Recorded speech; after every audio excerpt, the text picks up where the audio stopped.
Welcome back to the Black and Gold Report. We're still joined by head wrestling coach O.T. Johnson. So Coach, as you were talking earlier, you've had some success from some of your new faces. Daniel Owenby at 141 and Christoph Thomas at 149. How do you see them faring through the rest of the season, and have their performances exceeded your expectations? I mean, when we go and recruit these kids, we go out and recruit them with the idea that, hey, their potential is there, and it's just going to be up to us as a staff to, try to get the best out of them. One, challenge them. They are young kids, and you got to try to find ways to motivate them every day in the room. Because if you can't find a way to get it out of them in the room, they're going to go on the mat. The job is either done or it's not. And so I think in Christoph's instance, I think the guy that's coming in here, and he's made a lot of gains. He's a young kid. He's a true freshman that's doing some big things, and he's finally getting a little bit of regional recognition. He beat a guy that was ranked 4th in the region. Obviously, in our region, top 4 goes to national. But right now they have him ranked 6th in the region, and I think that he's a little underranked. But hey, he's going to have to go out to the region tournament and prove it, and punch his own ticket, and not take it out of the people's hands, the rankers, quote unquote, hands. And Daniel Owenby, he's got a year of college wrestling experience under his belt at Division I Greensboro. We were lucky to be able to pull him out of there with him dropping their program. But that kid's very, very talented, and he's gonna shock a lot of people. He beat the 3rd-ranked kid in the country this weekend, and it wasn't just a close match. I mean, he dominated the entire match. He took a lot. He took probably 90% of the shots that were taken in that match, and he turned around and beat another guy that was ranked 4th in the region. But I think he's being underranked as well. I think I don't know what it is about our kids and why they're not getting the respect that they've earned. When you beat people that are ranked high in the region, you should go either move up a few spots, not just get put in the ranking just because it's not a fluke. The guy went 4-0, and Christoph went 3-1, losing a very close match to a guy that's ranked in the country and was ranked 2nd in the region by a takedown. So these kids are not doing it by mistake. They're going out there and they're handling business. Those 2 guys that I see having a very successful remainder of the season, and hopefully doing what they're capable of doing, getting to the national tournaments. A lot of people have forgotten this aspect of the team, but this is your first year as head coach. How has that gone so far for you, and what have you learned now as you've you have the ropes of the team now? Well, it is my first year as a head coach, but it's not my first year with the UNCP wrestling program.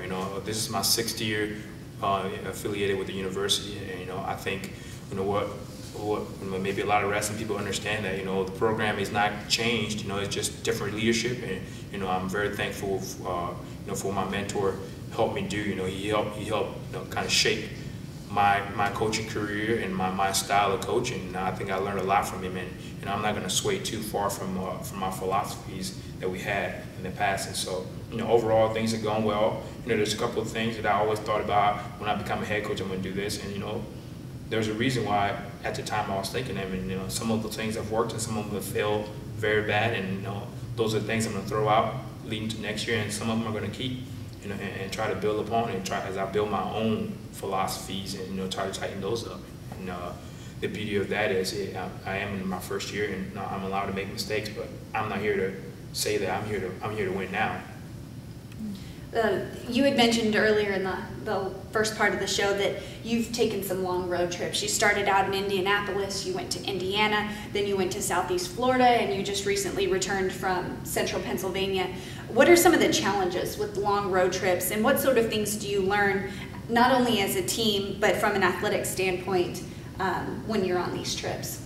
Well, as far as a team, it kind of gives your guys, all those trips that we took, there were multiple day weigh-ins. I think we try to prepare the guys for 2-day weigh-ins. One, the regional tournament is going to be a 2-day weigh-in back-to-back, and the national tournament as well. So you try to kind of instill that in the guys and try to prepare them for that. So come regional, they're not shocked. It is not their first, rodeo as far as weighing in twice, in the back-to-back situation. And so I think just putting the guys in the mindset that, hey, I got to be discipline. After my first day, I either got to get my weight down or I got to keep it down. And obviously, you always want to, you don't want to wrestle with the idea that you got to keep your weight down for the next. You want to wrestle with the idea I'm going to go out here and perform because I've controlled my weight throughout the week and I'm not competing or training.